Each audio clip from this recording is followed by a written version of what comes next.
Las divisiones internas y la ausencia de acuerdos entre bloques políticos impiden la designación de magistrados de la Corte Suprema de Justicia, generando incertidumbre sobre el proceso.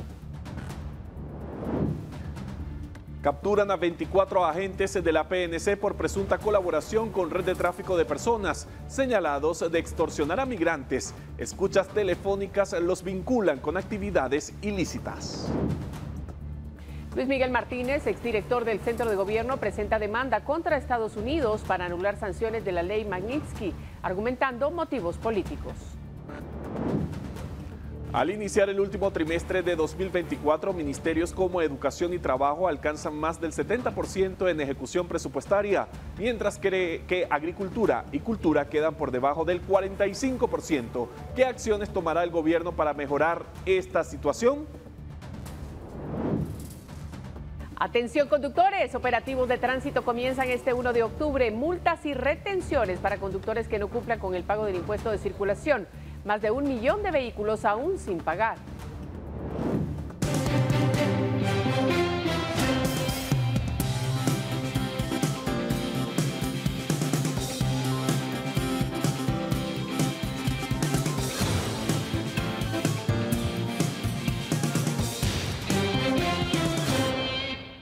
Buenas noches, gracias por sintonizar esta hora la emisión estelar de Noticiero Guatevisión. Hay muchas noticias, muchísima información que usted tiene que conocer. Así es que bienvenidos.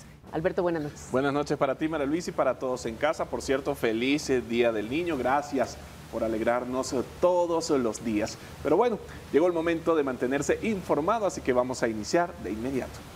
Vamos a las noticias. Las fragmentaciones y la falta de acuerdos de última hora provocaron que se cancelara la sesión plenaria de este martes en el Congreso, donde se preveía la elección de Cortes. La sesión de este martes fue convocada para las 10 de la mañana y donde la intención era elegir a los magistrados de la Corte Suprema de Justicia, algo que no ocurrió. Pasaron cerca de 3 horas y la sesión no empezaba. Esto empezó a generar incertidumbre entre los diputados en el hemiciclo. No sé qué está pasando ahorita, así que yo esperaría nada más que iniciemos con la sesión plenaria. La fragmentación en las alianzas y la falta de consensos finales que obligó a cambios en los listados que ya se tenían fueron las causas para que los diputados no acudieran al pleno, provocando así, luego de cerca de 3 horas, la cancelación de la sesión. No contamos con el quórum para dar inicio a la sesión. Dentro del hemiciclo parlamentario únicamente observamos 20 diputados. El tema de la elección de Cortes no estaba en la agenda, sin embargo el personal del Congreso desde temprano preparó las fotografías de los postulantes a magistrados de la Corte Suprema de Justicia ante una eventual votación. Esto tomando en cuenta que hubo anuncios de que se presentaría una moción para elegir magistrados. Vamos a mocionar en el Pleno del Congreso de la República para que entremos a conocer como único punto la elección de magistrados de Corte Suprema de Justicia y Cortes de Apelación. Mientras los diputados esperaban el inicio de la sesión, también se pudo observar en los pasillos del Congreso a algunos personajes de la política, como Jorge Valdizón, hijo de Manuel Valdizón, quien acompañó en su espera al diputado Edwin Javier. Mientras tanto, la bancada Voz analiza solicitar una debida ejecutoria sobre el amparo que les otorgó la Corte de Constitucionalidad para obligar al Congreso a elegir magistrados, tomando en cuenta el plazo fatal del próximo 13 de octubre para que asuman los nuevos togados. Los diputados esperan tener los acuerdos listos para el próximo jueves y de esa manera interrumpir las interpelaciones que están en desarrollo y elegir a los próximos magistrados. E incluso no se descarta declararse en sesión permanente. Con imágenes de Oscar Vázquez para Noticiero Guatevisión, Henry Montenegro. Pero, ¿qué tipo de falta de consensos y fraccionamientos están retrasando la elección de Cortes? Bueno, en la siguiente nota se lo relatamos. La noche de lunes los consensos en el Congreso apuntaban a que todo estaría listo para este martes y así elegir a los magistrados de la Corte Suprema de Justicia. Sin embargo, en las últimas horas faltaron algunos acuerdos según legisladores. Algunas de las alianzas de los últimos meses se han fraccionado y esto ha provocado dispersión en las fuerzas. De momento hay una lista de 10 nombres consensuados para ser magistrados de la Corte Suprema de Justicia dentro de la alianza oficialista que dirige la facción de Cabal del diputado Luis Aguirre, pero faltan 3 perfiles aún. En este grupo también se encuentra la facción de Adín Maldonado de la UNE, quien busca apoyos. Según este grupo, la cancelación de la sesión de este martes los tomó por sorpresa. Nos parece pues una decisión muy apresurada, ya que pudieron haber consultado con las bancadas antes de cerrar sesión. O sea, para eso tenemos comunicación nosotros, y nos llaman y nos dicen, inmediatamente hubiéramos podido asistir y no cerrar la sesión. Otro grupo estaría conformado por facciones de bloques como Cabal y Vamos, y donde también se ha mencionado a algunos miembros de la junta directiva. Este grupo tendría unos 35 votos. Dentro de la lista del oficialismo incluso algunos nombres han cambiado entre quienes serían elegibles para magistrados. Por ejemplo, según algunos diputados se ha descartado al postulante Dimas Jiménez, quien es uno de los hombres de confianza de la fiscal general Consuelo Porras, quien aunque contaba con los votos en el Congreso, el oficialismo se opone a su designación. También se habla del análisis de algunos perfiles que podrían ser contraproducentes, como el de Teodoro Cifuentes e Igmaín Pimentel, entre otros. Mientras que en el caso de los actuales magistrados, algunos diputados señalan que ahora se inclinarían por René Guillermo Girón y Claudia Paredes. Para Noticiero Guatevisión, Henry Montenegro. Y tenemos más información. Luis Miguel Martínez, exdirector del Centro de Gobierno de Alejandro Yamatei, demandó a la Oficina de Control de Activos Extranjeros del Departamento de Estado de los Estados Unidos por haber sido sancionado bajo la ley Magnitsky. 3 fueron las peticiones que Luis Miguel Martínez hizo ante una corte estadounidense del Distrito de Columbia por la sanción que el gobierno norteamericano impuso en su contra, conocida como Ley Magnitsky y comúnmente referida como muerte civil. Según el exfuncionario, esa amonestación responde a fines políticos por ser opuesto al gobierno de Bernardo Arévalo y asegura que la Oficina de Control de Activos Extranjeros, entidad que lo sancionó, no tiene pruebas en su contra. Fue su representante legal, Alexei Schach, quien elevó la petición. La misma indica que la Corte declare, si así lo considera, que es ilegal estar incluido en la lista de sancionados, que se ordene su remoción, que se paguen los costos y honorarios del abogado y cualquier otro gasto que la Corte crea justo. La demanda incluye a la directora de la oficina, Andrea Gacki, y a la secretaria Janet Yellen. Martínez fue sancionado el pasado 1 de diciembre de 2023 por estar involucrado en el cobro de sobornos a cambio de contratos del Estado, entre los que se incluye la compra de las vacunas Sputnik V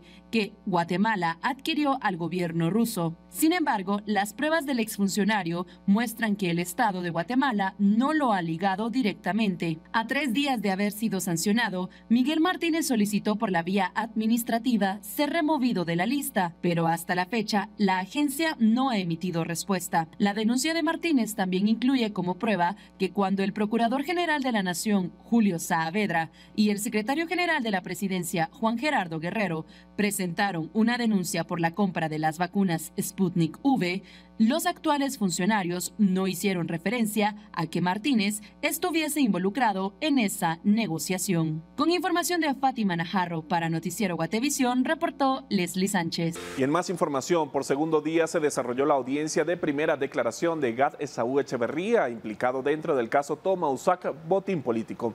El fiscal Saúl Sánchez concluyó con su exposición y solicitó al juez décimo penal Víctor Cruz que Echeverría sea ligado a proceso penal. Durante su intervención, Sánchez indicó que dentro de las pruebas que forman parte de la investigación se encuentran registros de llamadas telefónicas, video de redes sociales y algunas fotografías.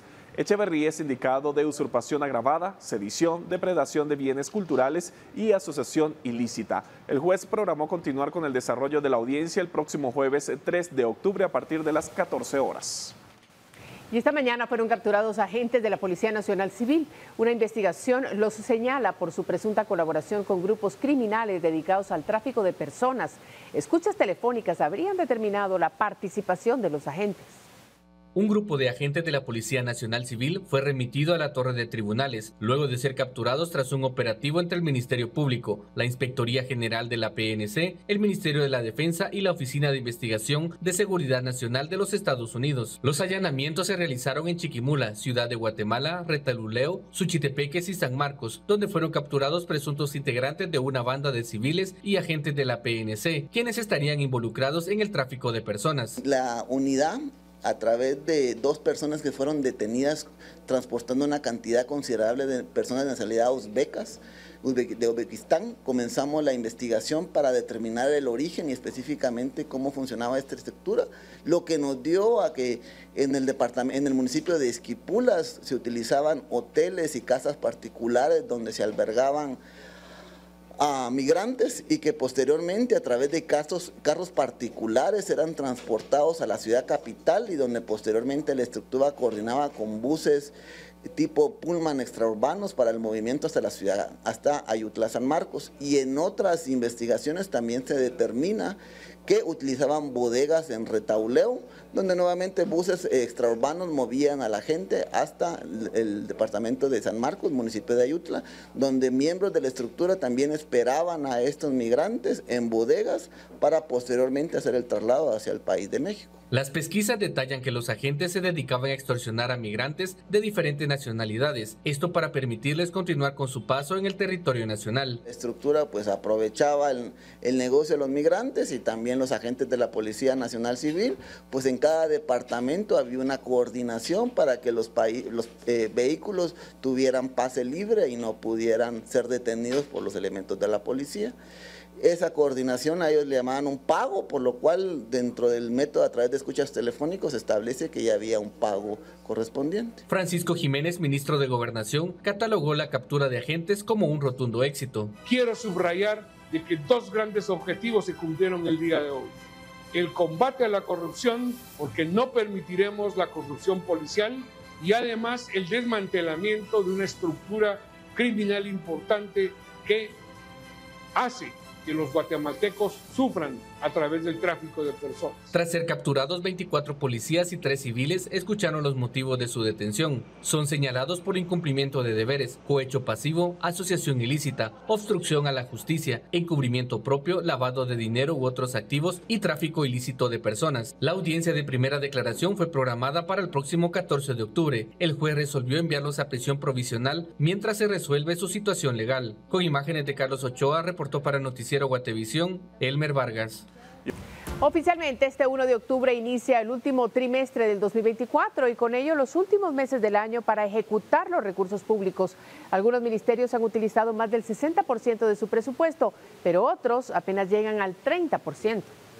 Empecemos por los que más han ejecutado. Los ministerios con ejecución más alta son Educación y Trabajo. El gasto supera el 70%. Siguen Salud, Relaciones Exteriores, Defensa, Gobernación, Finanzas y Energía y Minas, que en la actualidad se encuentran por arriba del 60%. Debajo de ellos está Economía con 56%. Ahora es el turno de los ministerios con la ejecución más baja. Cultura lleva el 44.40%. Le sigue el Ministerio de Desarrollo, cartera que está encargada de los programas sociales y que llega al 43%. Posteriormente, Comunicaciones, la dependencia que tiene a su cargo Carreteras, tiene el 41% de ejecución, mientras que Ambiente llega al 41.70%. Pero el ministerio que está por debajo de todos es Agricultura, que apenas muestra 32.18%. Esto quiere decir que en 3 meses el MAGA debería utilizar el 68% de los recursos que le fueron asignados este año. ¿Por qué es tan baja la ejecución? La respuesta es simple y tiene que ver con la ampliación presupuestaria que el Congreso aprobó en agosto de este año. A los ministerios se les asignó más dinero, pero aún no han podido comenzar a utilizarlo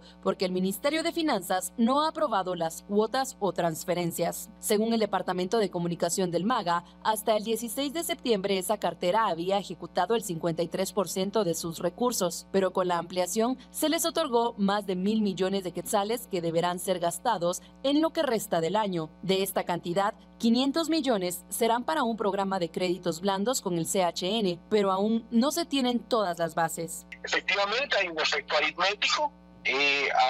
La ampliación presupuestaria se cargó en el sistema de contabilidad integrado el 19 de septiembre. O sea que ahí lo que pasó es que se incrementaron los techos presupuestarios de cada entidad. Pero el gasto no, entonces automáticamente pues los porcentajes de ejecución bajaron.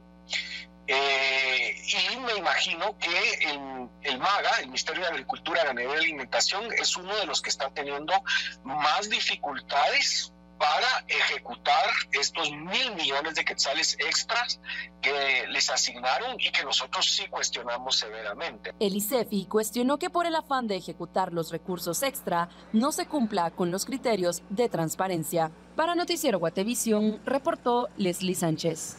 Y mucha atención porque vecinos de Villanueva en la Aguilar Baja se muestran con preocupación por un socavón que se estaría formando sobre el tramo carretero y piden intervención de las autoridades y de la CONRED. sobre el kilómetro 10 de la Aguilar Batres, o sea 9 Sur, en el que día a día circulan entre 150.000 y 200.000 vehículos, existe una nueva preocupación por un socavón que podría estarse formando y que pone en riesgo uno de los tramos más importantes del país. Lo que preocupa es que realmente se nota que ya se está comenzando a ir más de lo que ya se fue el fin de semana. Y los peatones están caminando sobre el Aguilar Batres, corriendo un gran peligro. Desde meses atrás, vecinos han visto cómo la pared que estaba allí había comenzado a inclinarse al barranco. Sin embargo, luego de un accidente que derribó parte del muro, evidenciaron que el paso peatonal ya estaba casi al aire, lo que levantó más las alertas. En vista de lo que hemos visto en otros lados, pues todo indica que eso va a parar pasando si no revisan y toman acciones correctivas lo antes posible. ¿Qué solicitan ustedes como vecinos? Que vengan a hacer una supervisión técnica, entiendo que es el Ministerio de Comunicaciones, para ver qué procede y que no vayamos a tener una tragedia o una pérdida de por lo menos un carril del Aguilar Batres, que sería catastrófico.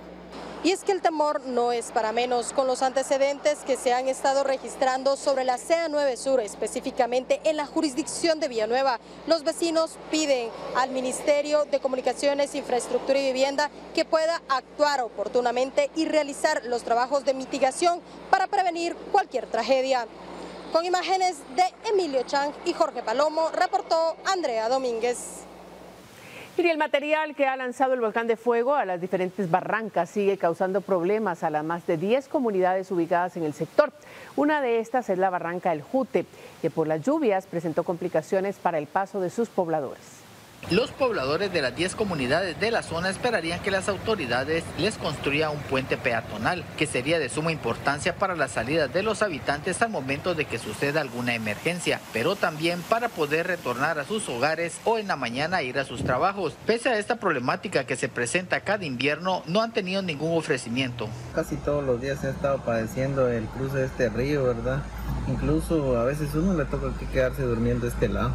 De que lo que se necesita aquí es un puente, si no nunca se va a terminar este problema, este inconveniente con este paso, ¿verdad? Ya tanta gente que vive aquí, cuando quieren los votos sí ahí aparecen, pero después se olvidan de la gente, de los cabrones. Niños, las maestras, las enfermeras, imagínense, pero eso no lo ven las autoridades. De momento lo que les queda a las coordinadoras locales para la reducción de desastre es socializar la información cuando se tiene complicaciones por los lajares que bajan en las barrancas. Fue la vaguada monzónica. Esto ha provocado que las lluvias hayan sido más intensas y las lluvias de esta mañana. Se espera que por el resto del día pues tengamos lluvias, especialmente acá en la Boca Costa y cadena volcánica. Saben que esta es un área de bastantes lluvias, por lo que se espera que en las próximas horas pues tengamos lluvias nuevamente y al igual que el descenso de lajares en estas barrancas. Para Guatevisión informó Carlos Paredes.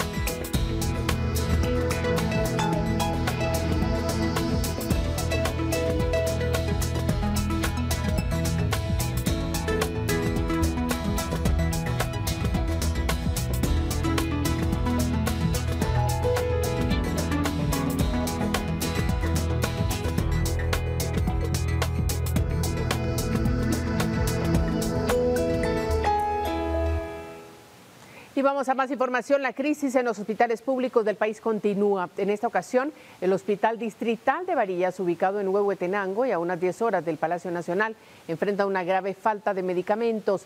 Esta situación los ha llevado a considerar restringir la atención en su desesperación por ser escuchados. El Hospital de Varillas, Huehuetenango, emitió a eso de las 18 horas del 30 de septiembre un comunicado informando que debido a la saturación de los servicios críticos y la limitación de insumos médicos, se veían en la necesidad de suspender de manera indefinida la atención a pacientes provenientes de Santa Eulalia, San Mateo, Ixtatán, Soloma e Ixcanquichén. Estamos trabajando para solucionar esta situación lo antes posible, mencionaba él mismo. Sin embargo, pocas horas después fue borrado.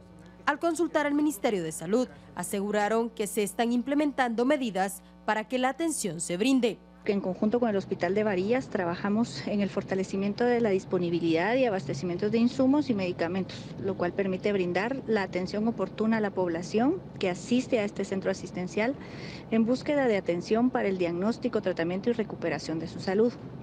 Se están implementando otras acciones inmediatas y a partir de ello pues se dieron lineamientos al hospital para abrir un espacio en admisión en el cual se evalúe a cada uno de los pacientes que están llegando y así poder establecer si amerita un tratamiento que pueda seguir en su casa, si es necesaria su hospitalización o debe ser referido a un centro asistencial con mayor capacidad resolutiva. Esto permitirá atender a todas y todos los pobladores que buscan servicios de salud y al mismo tiempo se agiliza la atención oportuna en este centro asistencial. La situación en el Hospital de Varillas es más crítica. El personal indica que están abastecidos con medicamentos e insumos en un 70%. Faltan quirúrgicos y otros, por lo que están reemplazando con genéricos. La capacidad del hospital es de 32 camas, pero ahora están por arriba del 150% de ocupación, donde el dengue y partos demandan más atención. Personal señala que el hospital no tiene los insumos, por lo que las emergencias están siendo trasladadas hasta la cabecera departamental de Huehuetenango, con un recorrido aproximadamente de 5 horas.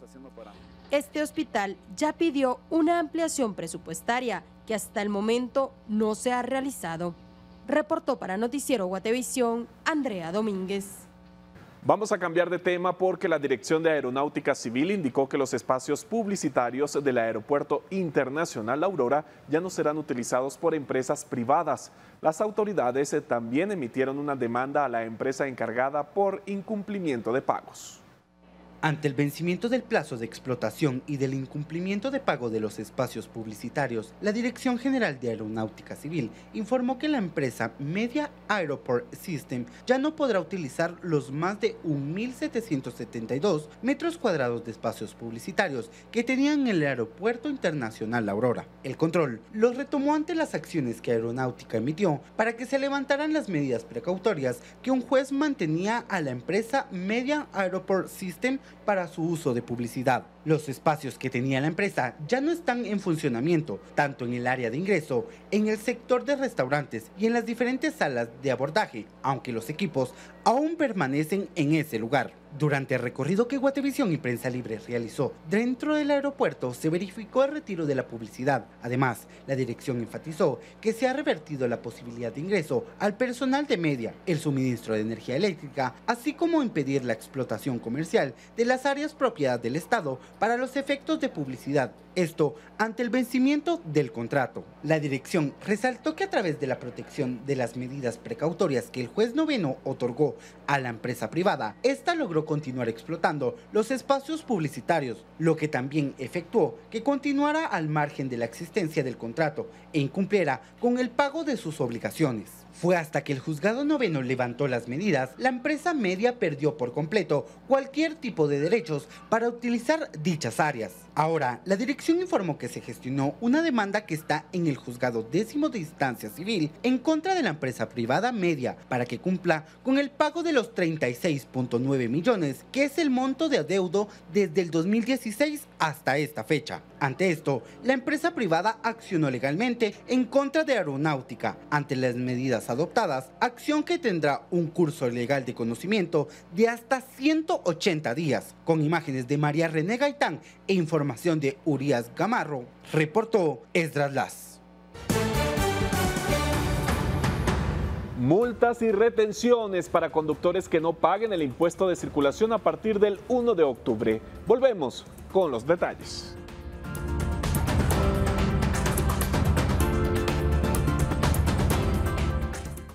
Continuamos con más información y con el vencimiento del plazo para el pago del impuesto de circulación, las autoridades de tránsito han anunciado operativos para verificar que los conductores tengan al día este trámite. La SAT estima que al menos 1 millón de vehículos aún no han realizado el pago del impuesto.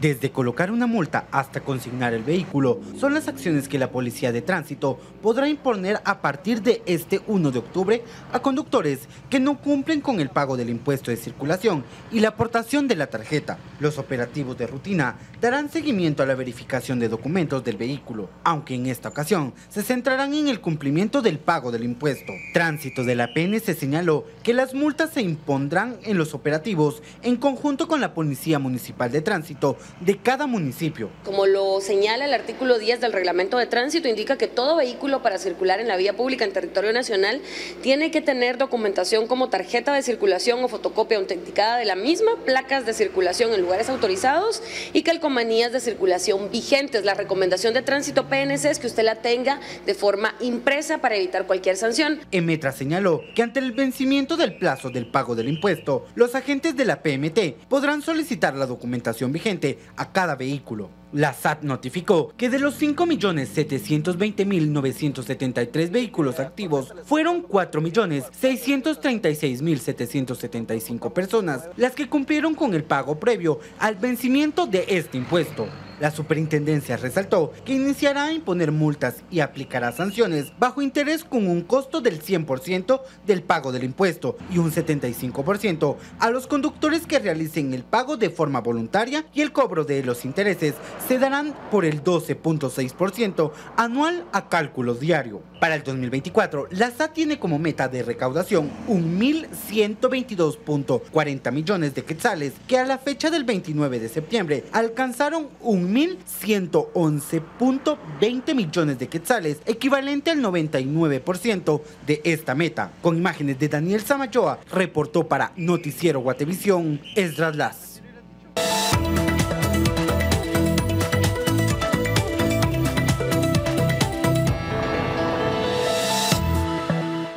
Bueno, llegó el momento de recibir en este espacio a Paula Usaeta. Eso significa de que es momento de que hablemos de dinero. Paula, te saludamos. Buenas noches. María Luisa, Alberto, qué gusto acompañarles en esta emisión. Quiero contarles que los integrantes de la comisión postuladora para elegir a 4 candidatos que integrarán el directorio de la Superintendencia de Administración Tributaria llevaron a cabo la revisión de los expedientes de los 36 profesionales de las ciencias económicas y ciencias jurídicas que se postularon. En esta etapa de primer filtro, los miembros de la comisión admitieron 14 expedientes y se excluyeron a 22, quienes incumplieron con los requisitos planteados en la convocatoria. La comisión postuladora tiene programado publicar mañana 2 de octubre los nombres de los postulantes excluidos y corre un periodo de 3 días hábiles a partir del siguiente día de la publicación solicitar y presentar las pruebas de descargo. El 9 de octubre se hará oficial la lista definitiva de los candidatos, quienes ingresarán a la siguiente fase, que son las pruebas psicométricas, técnicas y una entrevista personal.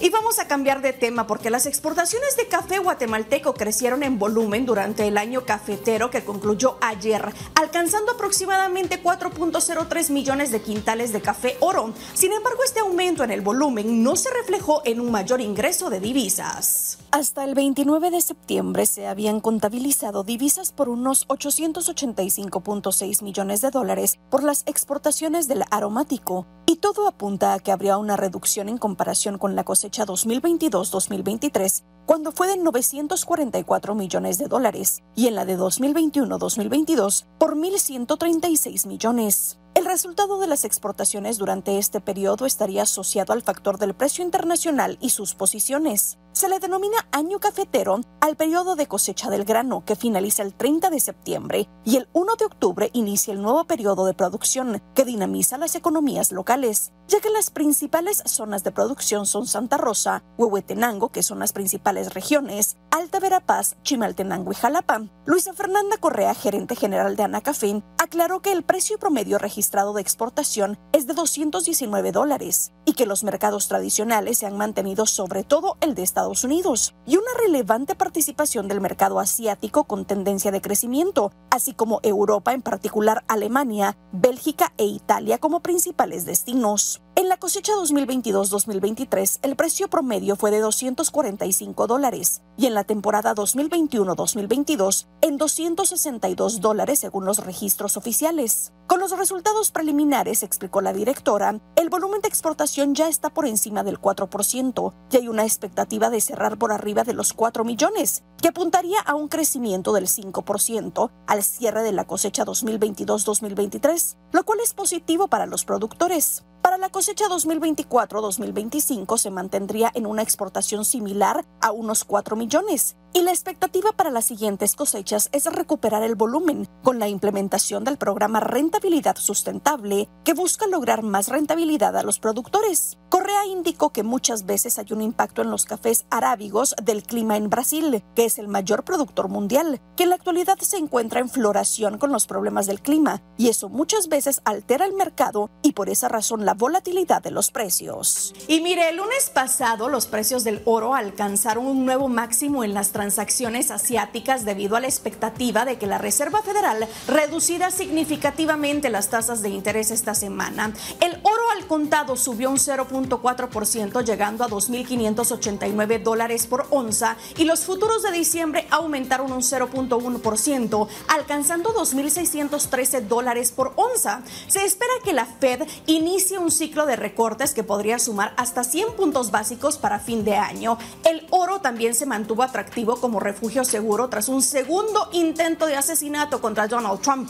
Además, los futuros de platino y plata subieron un 0.4 y 0.8% respectivamente. Esto muestra que la combinación de incertidumbres económicas y geopolíticas está impulsando la demanda del oro. Nos vemos mañana en este mismo espacio. Buenas noches.